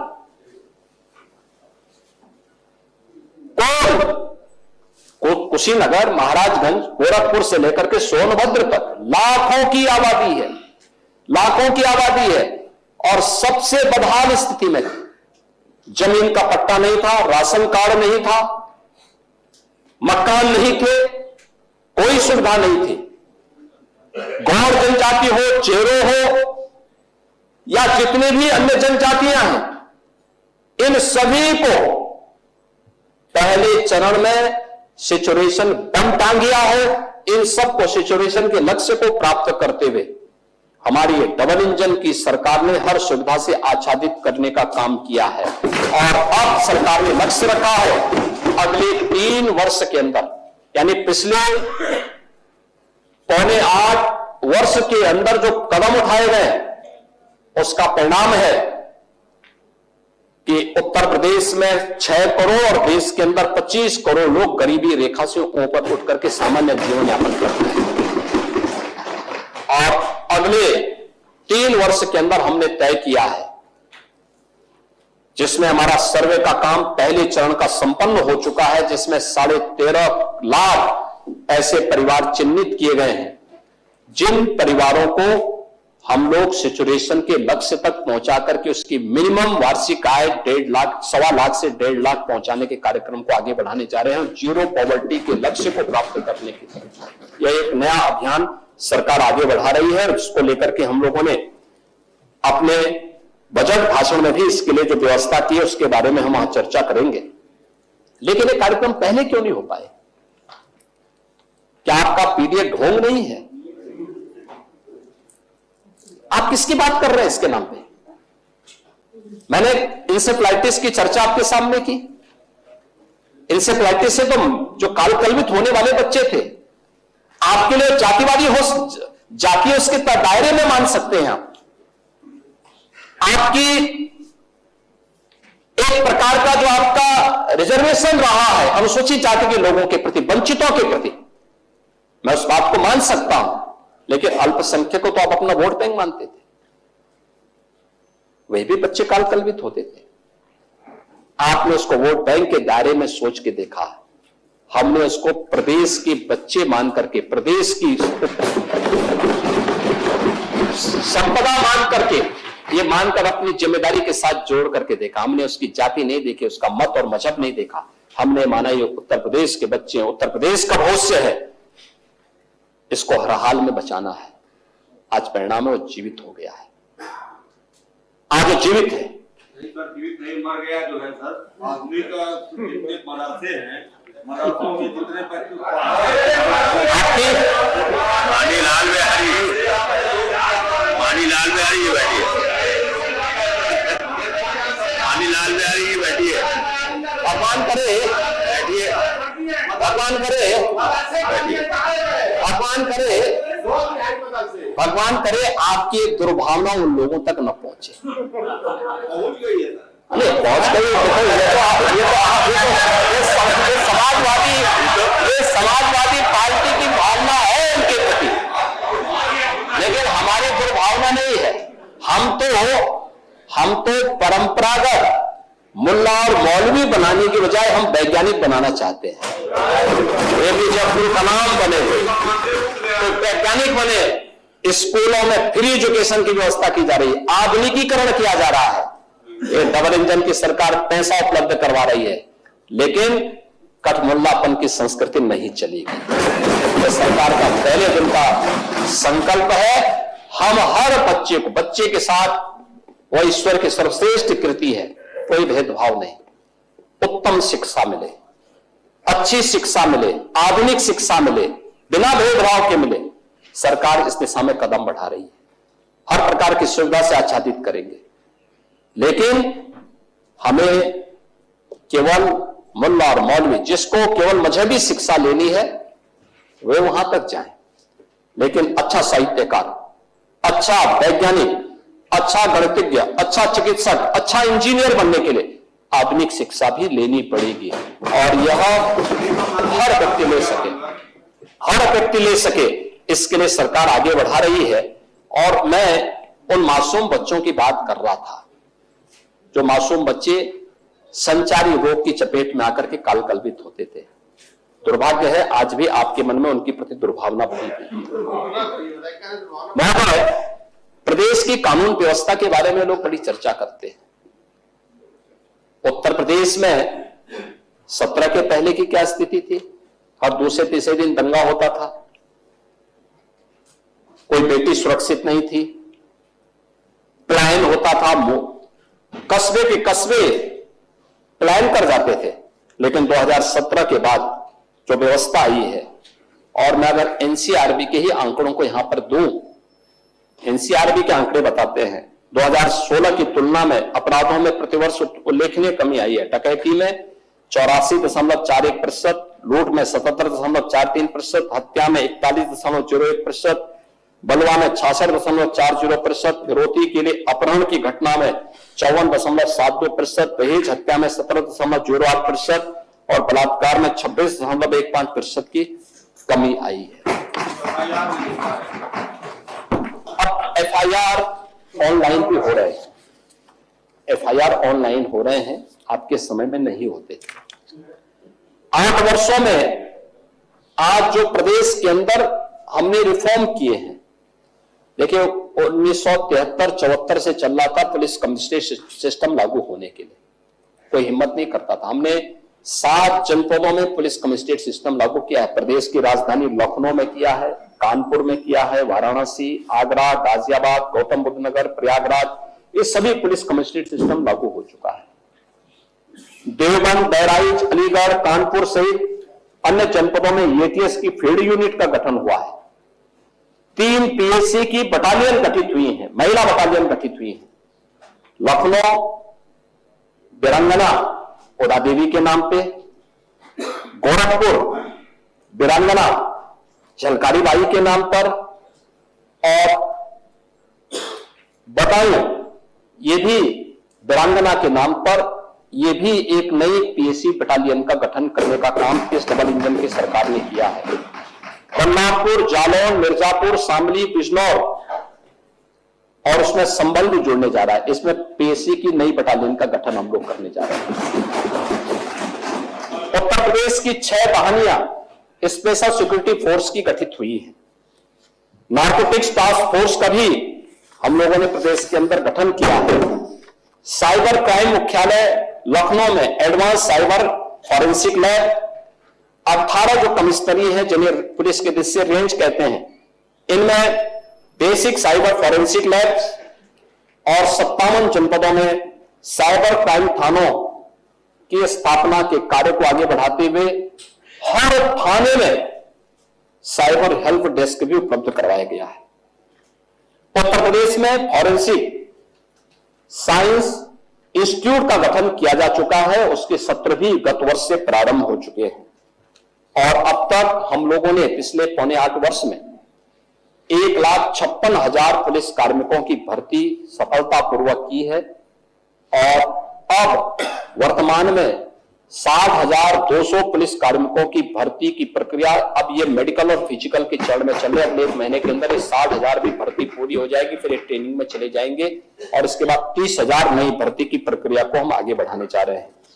ये पुलिस की भर्ती के साथ साथ हम लोगों ने पुलिस की अवस्थापना सुविधाओं को भी आगे बढ़ाया है। आज किसी भी जिले में आप जाएंगे, जो ऊंची बिल्डिंग होगी उस जिले की, वह मान के चलिए कि पुलिस के बैरक है। ये हर जिले में, यानी हम काम तो लेने की बात करते थे लेकिन उनको अवस्थापना सुविधाएं नहीं देते थे। आज हमने वो सुविधाएं देनी प्रारंभ की, हर थाने में भी व्यवस्था दी है। एटीएस को अत्याधुनिक तकनीक और आधुनिक अस्त्र शस्त्र भी प्रदान किए गए हैं। उसी का परिणाम है कि 17 से अब तक 130 आतंकवादी को और बड़े पैमाने पे बांग्लादेशी और रोहिंग्या को भी इन्होंने गिरफ्तार करने का काम किया है।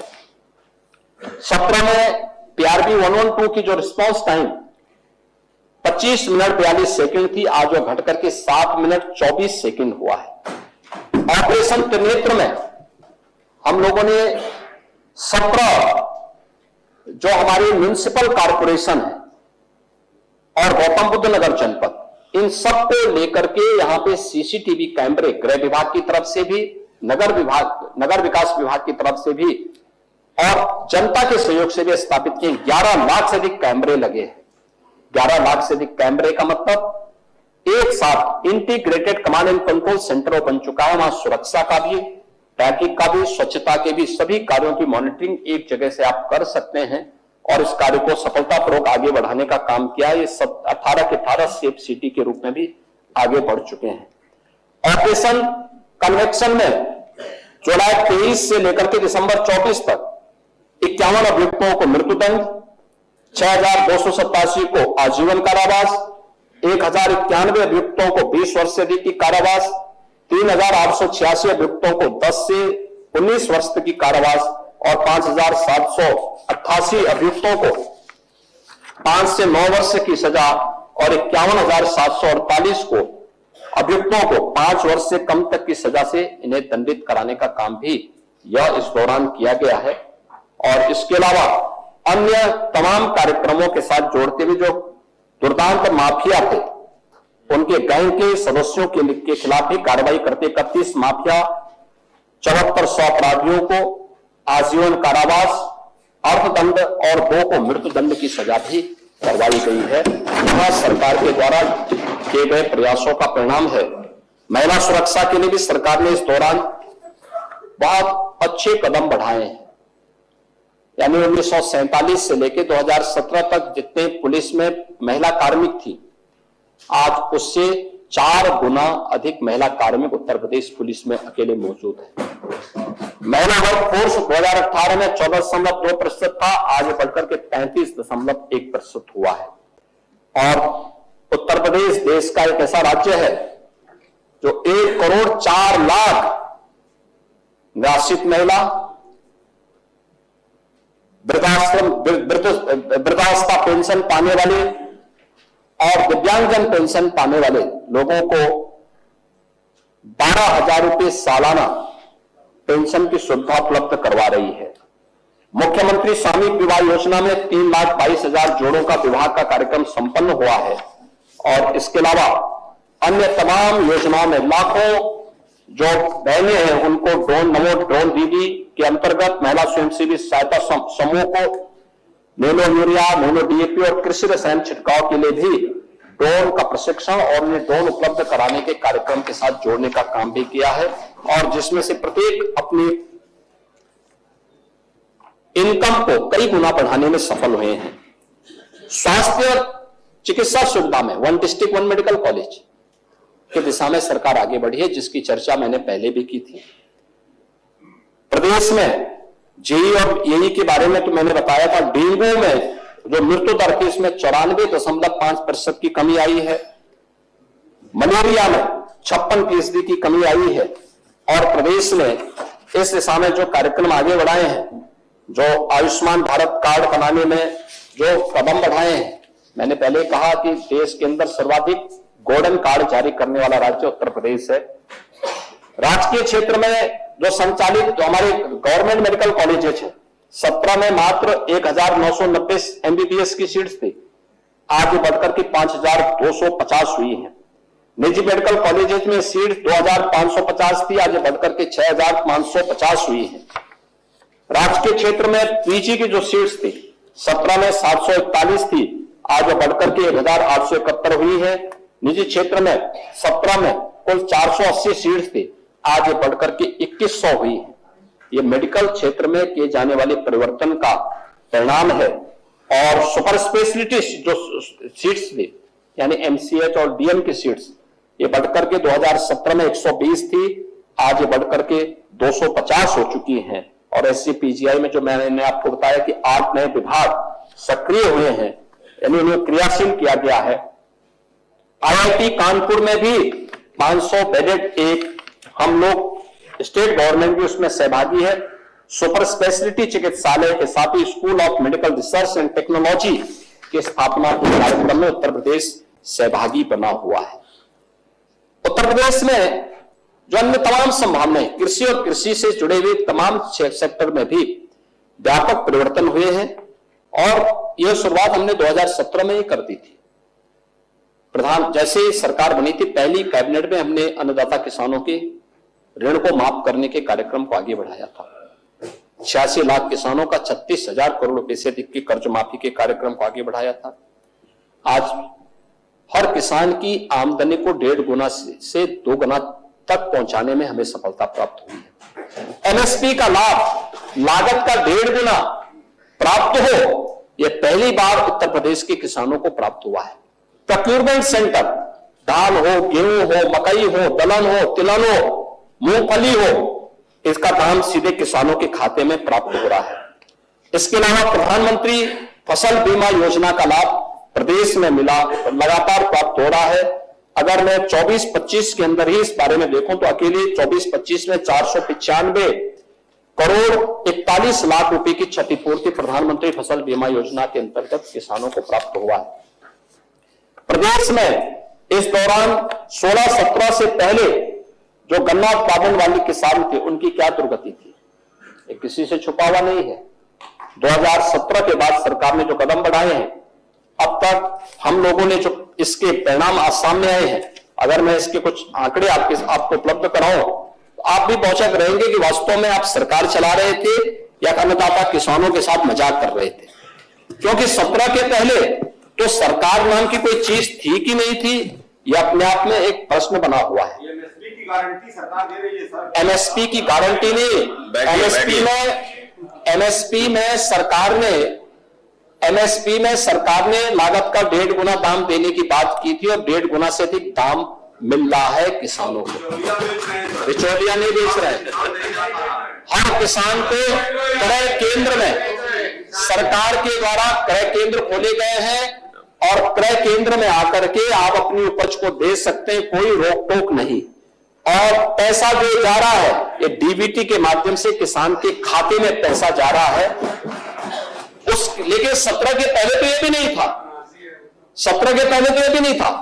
अकेले गन्ना किसानों के लिए हम लोगों ने अब तक 2,73,000 करोड़ रुपए का गन्ना मूल्य का भुगतान गन्ना किसानों के खाते में डीबीटी के माध्यम से हुआ है।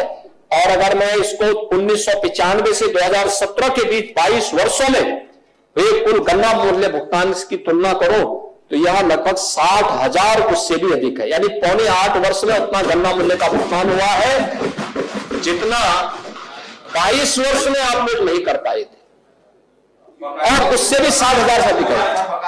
इसके अलावा विरोधी दल इस दौरान 2017 डालिए 3 नई चीनी मिलों की स्थापना की है, 6 चीनी मिलों का पुनर्संचालन किया है, 38 चीनी मिलों की क्षमता का विस्तार किया है और 1,25,000 लोगों को प्रत्यक्ष और अप्रत्यक्ष रूप से चीनी मिलों के माध्यम से रोजगार उपलब्ध करवाया है। इसके अलावा महिला स्वयंसेवी सहायता समूहों के माध्यम से भी 60,000 महिलाओं को इसके रोजगार के साथ जोड़ा गया है। 285 खांडसारी इकाइयों की स्थापना करके 41,800 लोगों को प्रत्यक्ष रोजगार के साथ जोड़ने का काम किया है। और इस दौरान चीनी उत्पादन में, गन्ना उत्पादन में, इथेनॉल उत्पादन में भी उत्तर प्रदेश देश के अंदर नंबर 1 राज्य के रूप में फिर से स्थापित हुआ है। 120 चीनी मिलों का संचालन आज उत्तर प्रदेश के अंदर हमारी ये सरकार सफलतापूर्वक संचालित करते हुए अन्नदाता किसान के जीवन में परिवर्तन लाने का काम कर रही है। महोदय, ऊर्जा के बारे में चर्चा होती है और मुझे बताते हुए प्रसन्नता है कि पिछले 8-8 वर्ष के अंदर जो कदम उठाए गए हैं वे बहुत सार्थक हैं। यानी आजादी के पहले से लेकर के और 2017 तक कुल 1,28,494 मजदूरों तक बिजली पहुंच पाई थी और 2017 से अब तक जो बिजली पहुंची है वह पहुंची है, हम लोगों ने अब तक जो पहुंचाई है लगभग 1,21,000 मजदूरों में इन 8 वर्षों में बिजली पहुंचाने का काम किया। इसमें विद्युत कनेक्शन देने के कार्यक्रम को भी सरकार ने आगे बढ़ाने, यानी 12 से 17 के बीच में कुल 8 लाख लोगों को कनेक्शन मिला था वो पैसा देकर, और 17 से अब तक 1,65,00,000 लोगों को फ्री में कनेक्शन उपलब्ध करवाने का काम हुआ है। विद्युत की आपूर्ति 14 के पहले यानी 2012 से 17 के बीच में क्या था, ये किसी से छुपा हुआ नहीं है। लोग बोलते थे कि जहां से सड़कों पे गड्ढा दिखाई दे और सायंकाल जहां से अंधेरा प्रारंभ हो, मान लो उत्तर प्रदेश की सीमा आ गई। ये 17 के पहले की मान्यता थी, लेकिन आज ऐसा नहीं है। आज आप कहीं भी चले जाइए, बलिया से बिजनौर तक चले जाइए, सिद्धार्थनगर से चित्रकूट तक चले जाइए, आप सोनभद्र से सहारनपुर तक चले जाइए, आप आगरा से चंदौली तक चले जाइए, रात्रि में आपको सर्वत्र बिजली दिखाई देगी, चमकती हुई बिजली दिखाई देगी और हर गांव रोशन है। ये दृश्य आपको देखने को मिलेगा। हर झोपड़ी में भी, हर वंचित के घर में भी रोशनी दिखाई देगी। बिना भेदभाव के सरकार बिजली दे रही है। जिला मुख्यालयों पे 24 घंटे की बिजली की आपूर्ति, तहसील मुख्यालयों पे 20 से 22 घंटे और ग्रामीण क्षेत्र में 18 से 20 घंटे की विद्युत की आपूर्ति सरकार कर रही है। इसके अलावा बिजली की खपत का अंदाजा आप इसी से लगा सकते हैं कि 2016 के पहले जो पीक इनका होता था पावर का सप्लाई का, वह कुल 16,000 मेगावाट तक पहुंचता था। आज ये लगभग 35,000 मेगावाट तक पहुंचता है। यानी हम लोग जो सप्लाई कर रहे हैं वहां तक कर रहे हैं। इस दौरान प्रदेश सरकार ने विद्युत उत्पादन के लिए तमाम कदम बढ़ाए हैं, लेकिन इसके साथ साथ ग्रीन एनर्जी भी, यानी सोलर एनर्जी को भी हम उत्पादन कर सकें, इसके लिए सरकार ने अनेक कार्यक्रम बढ़ाए हैं। ट्रांसफार्मर के लिए भी और पावर जनरेशन के लिए भी सरकार के द्वारा अनेक कदम उठाए गए हैं, जो उत्तर प्रदेश जैसे राज्य में ढेर सारी उन संभावनाओं को आगे बढ़ाने के लिए मील का पत्थर साबित होगी। इंफ्रास्ट्रक्चर के लिए सरकार ने इस दौरान बहुत कदम बढ़ाए हैं। मुझे बताते हुए प्रसन्नता है इस सदन में कि उत्तर प्रदेश गंगा एक्सप्रेसवे बनने के बाद देश का 55% एक्सप्रेसवे उत्तर प्रदेश के पास होंगे। सबसे अच्छा रेल नेटवर्क उत्तर प्रदेश के पास, सबसे अच्छी मेट्रो सिटी उत्तर प्रदेश के पास, 6 सिटी में हमारी मेट्रो का संचालन हो रहा है। प्रदेश के अंदर पहली रैपिड रेल दिल्ली से मेरठ के बीच उत्तर प्रदेश के अंदर चली है। देश के अंदर आज के दिन पर हाईवे का सबसे अच्छा नेटवर्क हमारा है। प्रदेश के अंदर इंटरस्टेट कनेक्टिविटी को 4 लेन के साथ जोड़ने का काम हम पूरा कर चुके हैं। जिला मुख्यालयों को 4 लेन के साथ जोड़ने का काम लगभग हमारा पूरा हो चुका है। अब तहसील मुख्यालयों को 4 लेन के साथ जोड़ने के कार्यक्रम के साथ सरकार ने इस बार बजट में घोषणा की।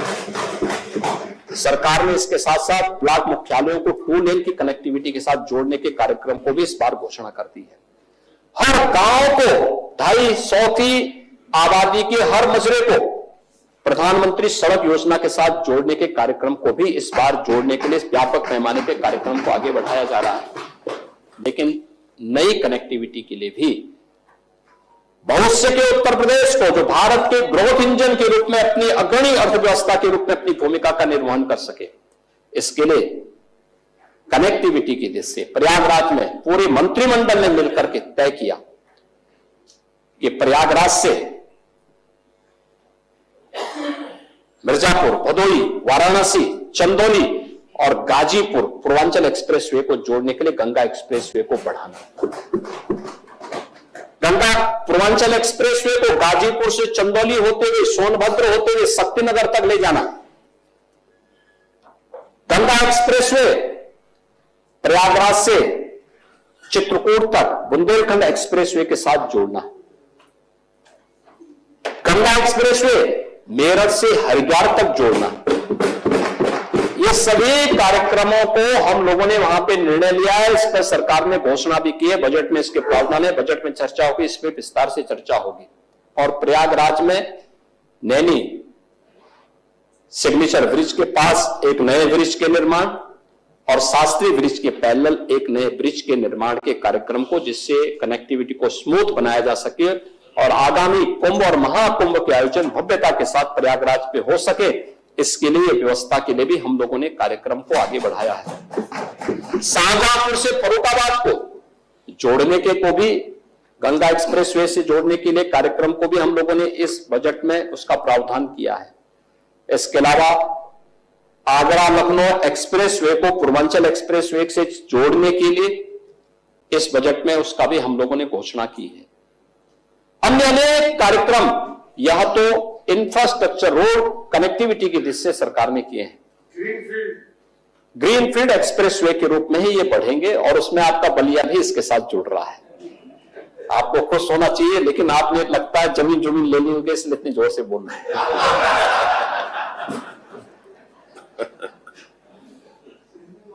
लेकिन ये दूरदर्शिता है, पहले से ही तय करके रख लेते हैं ना। महोदय, इसके अलावा एयर कनेक्टिविटी के साथ देखेंगे आप 2017 के पहले केवल 2 एयरपोर्ट पूरी तरह क्रियाशील थे, लखनऊ और वाराणसी। सिर्फ 2 आंशिक थे, कभी आती थी फ्लाइट, कभी नहीं आती थी। आज मुझे बताते हुए प्रसन्नता है, उत्तर प्रदेश में 4 एयरपोर्ट तो इंटरनेशनल क्रियाशील है, लखनऊ, वाराणसी, अयोध्या, कुशीनगर। 16 डोमेस्टिक एयरपोर्ट संचालित हैं और देश का सबसे बड़ा एयरपोर्ट जेवर में अप्रैल तक हम बनाने के लक्ष्य पर कार्य कर रहे हैं और देश का सबसे बड़ा एयरपोर्ट होगा। कोई बेचा नहीं गया, एयरपोर्ट अथॉरिटी ऑफ इंडिया को दिए गए हैं। हम बेचने वाले लोग नहीं है, हम लोग तो नया निर्माण करने वाले लोग हैं। बेचने वालों में तो आपकी बुद्धि चलती बेचने में है। किसको? कानपुर तो है ही नहीं, कानपुर तो क्रियाशील हो ही चुका है। कानपुर तो क्रियाशील है, क्रियाशील है, उसमें सिविल टर्मिनल भी बन रहा है, हम तो पैसा दे चुके हैं, बन रहे। इसके अलावा वाटरवे की संभावना, अयोध्या से वाराणसी के बीच में वाटरवे प्रारंभ हो चुका है, वाराणसी से प्रयागराज के बीच में वाटरवे के निर्माण के कार्यक्रम को आगे बढ़ा रहे हैं और उत्तर प्रदेश ने इंलैंड वाटरवे अथॉरिटी का गठन कर दिया है, जो इस कार्यक्रम के साथ साथ बलिया से अयोध्या के बीच वाटरवे के निर्माण के कार्यक्रम को भी आगे बढ़ाएगा और अन्य नदियों में भी वाटरवे की संभावनाओं को आगे बढ़ा करके उत्तर प्रदेश को लैंडलॉक्ड स्टेट के रूप में जो हमारी संभावनाएं बाधित होती हैं, उन संभावनाओं को आगे बढ़ाने के लिए भी सरकार इस पर कार्य करेगी। ये सरकार इस दिशा में आगे बढ़ाने का काम कर रही है। नगरीय विकास के लिए भी सरकार ने बहुत कदम बढ़ाए हैं। यानी केंद्र सरकार ने 10 सिटी को स्मार्ट सिटी के रूप में उत्तर प्रदेश के अंदर घोषित किया था। राज्य स्मार्ट सिटी मिशन के अंतर्गत 7 अन्य सिटी को, जो हमारे म्युनिसिपल कॉर्पोरेशन थे, उनको हम लोगों ने स्मार्ट सिटी के रूप में विकसित करने की कार्रवाई को आगे बढ़ाया और इस बजट में हमने जिला मुख्यालय से जुड़े हुए हर एक नगर निकाय को स्मार्ट सिटी के रूप में डेवलप करने का निर्णय भी लिया है। इसके लिए व्यापक धनराशि भी उपलब्ध करवाई जा रही है। उत्तर प्रदेश में आप लोग तो विख्यात उद्योगों को बंद करने के लिए हमने एक नई औद्योगिक क्रांति उत्तर प्रदेश में हमारी यह सरकार लेकर के आई है और यह औद्योगिक क्रांति है जिसमें उत्तर प्रदेश में अब निवेश की नई संभावनाएं पंख लगा रही हैं। 15 लाख से अधिक का निवेश का प्रस्ताव जमीनी धरातल पर उतर चुका है। 60 लाख से अधिक नौजवान इसके माध्यम से सीधे सीधे नौकरी पाया है। 35 सेक्टोरल पॉलिसीज वर्तमान में हमारे पास है। आप जाइए आज के दिन पे उत्तर प्रदेश के अंदर निवेश मित्र पोर्टल 500 से अधिक क्लियरेंस केवल एनओसी जूसी के माध्यम से उपलब्ध करा देता है। अगर किसी ने एमओयू किया है तो एमओयू करने के बाद अगर वह कायदे से उसको मॉनिटरिंग कर रहा है तो वह निवेश सारथी उसको सारी सुविधाएं वहीं उपलब्ध करा देता है। किसी ने निवेश कर दिया तो उसको कार्यालय भटकना नहीं है। इंसेंटिव वितरण भी करने की कार्रवाई हम लोग अब बिना किसी मानवीय हस्तक्षेप के उपलब्ध करवा रहे हैं। यह उत्तर प्रदेश के अंदर हुआ है और आज देश के सबसे बेहतरीन निवेश गंतव्य के रूप में उत्तर प्रदेश बना है। उत्तर प्रदेश ने इसके लिए ईज ऑफ डूइंग बिजनेस में अनेक रिफॉर्म की, अनेक कार्यक्रम आगे बढ़ाए, लैंड बैंक बढ़ाया, पॉलिसीज दी, नई नई सेक्टर की पॉलिसी दी। आज परिणाम है कि इन कार्यक्रमों को हम आगे बढ़ाने में सफल हुए हैं और ये कार्यक्रम तेजी के साथ आगे बढ़ेंगे। ईज ऑफ लिविंग के लिए मैंने पहले ही बताया कि लगभग 2 करोड़ 61 लाख से अधिक घरों में शौचालय बनाए गए, 56 लाख से अधिक परिवारों को एक गरीबों को एक आवास मिल गया, 1 करोड़ 86 लाख परिवारों को उज्ज्वला योजना के कनेक्शन मिल गए, 1,56,000 परिवारों को फ्री में बिजली के कनेक्शन भी मिल गए। ऐसे ही अन्य तमाम योजनाओं से आच्छादित करने का काम, हर एक गरीब को करने का काम सरकार ने किया है और इस दिशा में सरकार लगातार आगे बढ़ाकर के प्रत्येक के जीवन में एक कदम बढ़ाने का काम कर रही है।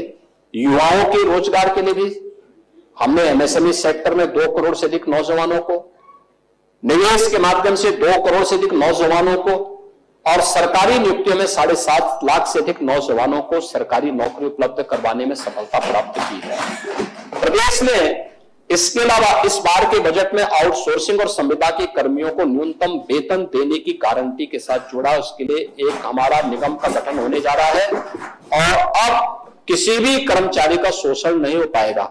यह हम लोग उसके लिए बहुत सारी घोषणाएं किए हैं। युवा मुख्यमंत्री युवा उद्यमी योजना के बारे में मैंने आपको पहले बताया है कि यह भी हम लोगों ने पहले इस कार्यक्रम को आगे बढ़ाने का काम किया है। महोदय, ये जो भी योजनाएं हैं यह डबल इंजन सरकार के सामूहिक प्रयास का परिणाम है। आदरणीय प्रधानमंत्री जी का मार्गदर्शन है, उनकी एक विजनरी लीडरशिप है और पूरी टीम वर्क के साथ जब कार्य सरकार एक शुद्ध नियत से काम करती है तो परिणाम सामने आते हैं और सरकार ने इन्हीं कार्यक्रमों को साथ में लेकर के इस अभियान को आगे बढ़ाया था।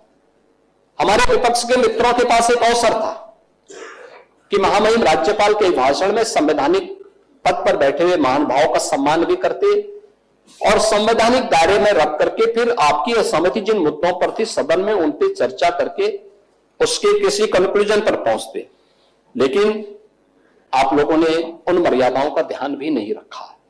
लगातार आप लोग जिस प्रकार की व्यवस्था आपने लागू करने का प्रयास किया, मुझे लगता है कि कोई भी सभ्य समाज और सभ्य व्यवस्था उसको स्वीकार नहीं कर सकती है।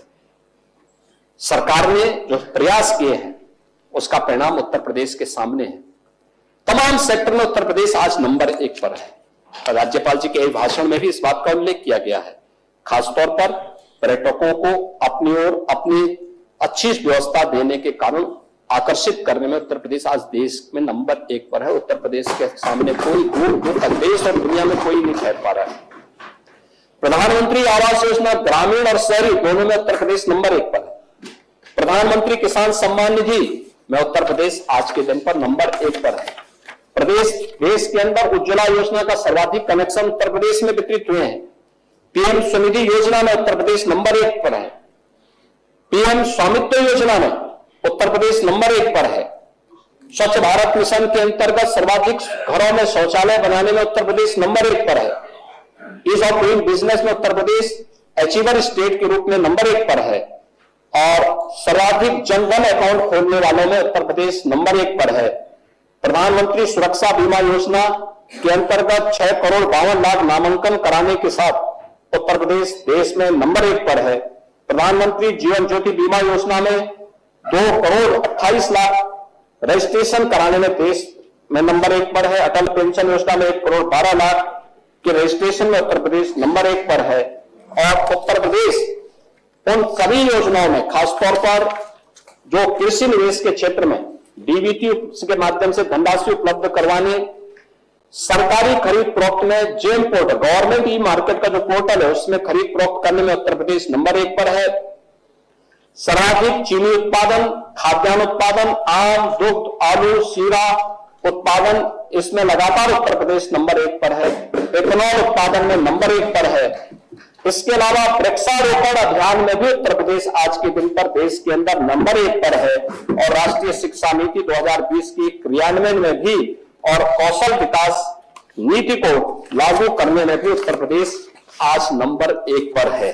और उत्तर प्रदेश की जो ये यात्रा चल रही है नंबर 1 पर चलने की, उसी यात्रा में हमारे विपक्ष के मित्रगण अपने वैचारिक मतभेद के बावजूद उत्तर प्रदेश के 25 करोड़ लोगों के हितों को ध्यान में रख करके अगर एक सकारात्मक पहल के साथ आगे बढ़ना प्रारंभ करें तो मुझे लगता है कि उत्तर प्रदेश को देश के नंबर 1 की अर्थव्यवस्था बनने में कोई देर नहीं लगेगी।